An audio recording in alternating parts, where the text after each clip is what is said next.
उज्जैन में लेडी नर्सों को लाठी चलाने और तलवारबाजी की ट्रेनिंग दी जा रही है। शहर के माधवनगर स्थित सरकारी अस्पताल में नर्सों को सेल्फ डिफेंस सिखाया जा रहा है। खुद मुख्यमंत्री डॉक्टर मोहन यादव ने इस तरह की ट्रेनिंग के आदेश दिए हैं।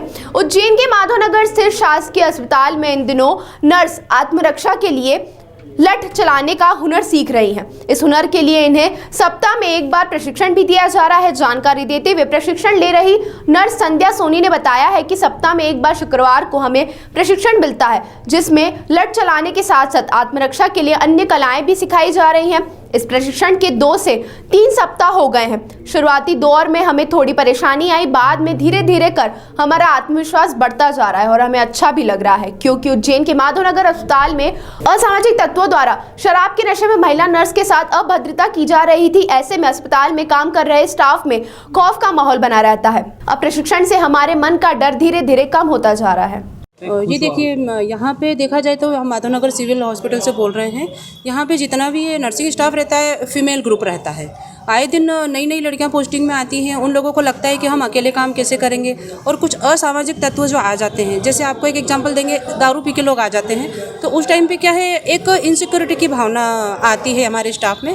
तो मोहन यादव जी, मुख्यमंत्री जी के द्वारा हमारे यहाँ पे एक सराहनीय कार्य किया गया है, जिसमें कम से कम उन लड़कियों का मनोबल बढ़ाया जा सके कि नहीं, आपको किसी से डरना ही नहीं है।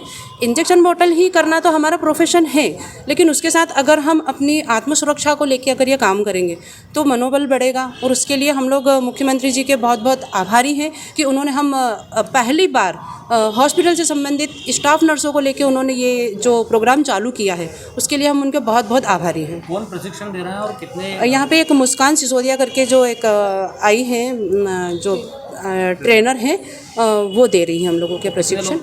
अभी लगभग 30 से 35 स्टाफ नर्सेस हैं, जो अपना ड्यूटी का जो कार्यकाल रहता है उसके पश्चात 1 घंटा यहाँ पे शुक्रवार को ये प्रशिक्षण दिया जाएगा। अनुभव तो देखिए बहुत अच्छा लग रहा है, क्योंकि ये कहीं ना कहीं अपने अच्छी चीज़ है, अपने सेफ्टी के लिए अच्छी चीज़ है।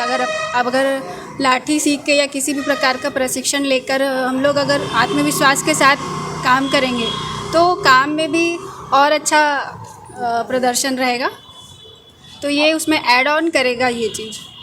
कहीं ना कहीं अपनी सुरक्षा को लेकर चिंतित रहते थे, अब अगर हम लोग इस चीज़ में प्रशिक्षित हो जाएंगे तो कभी भी किसी भी माहौल में काम करने में हम लोगों को आत्मविश्वास रहेगा और इसमें बढ़ोतरी होगी। ये शासकीय माधवनगर चिकित्सालय में आत्मरक्षा से संबंधित प्रशिक्षण दिया जा रहा है, जिसमें तलवारबाजी, लाठी चलाना इत्यादि चीज़ें सिखाई जा रही हैं। क्यों आवश्यकता पड़ रही है इसकी सिखाने? ये महिला सशक्तिकरण के लिए ये चीज़ ज़रूरी है। हमारे हॉस्पिटल्स में कभी कभी ऐसा माहौल बन जाता है कि कभी कभी हिंसात्मक प्रवृत्ति के लोग भी आ जाते हैं। महिलाएं रहती हैं ड्यूटी पर, स्टाफ जो रहता है कभी कभी अकेले भी नाइट ड्यूटी करता है। तो ऐसे में आत्मरक्षा के लिए अगर उनको प्रशिक्षण दिया जाए तो वो अच्छी चीज़ रहेगी उनके लिए। आपका नाम? संध्या सोनी। ताज़ा खबरों के लिए सब्सक्राइब करें JSR टाइम्स और साथ ही नोटिफिकेशन पाने के लिए बेल आइकन को दबाएं।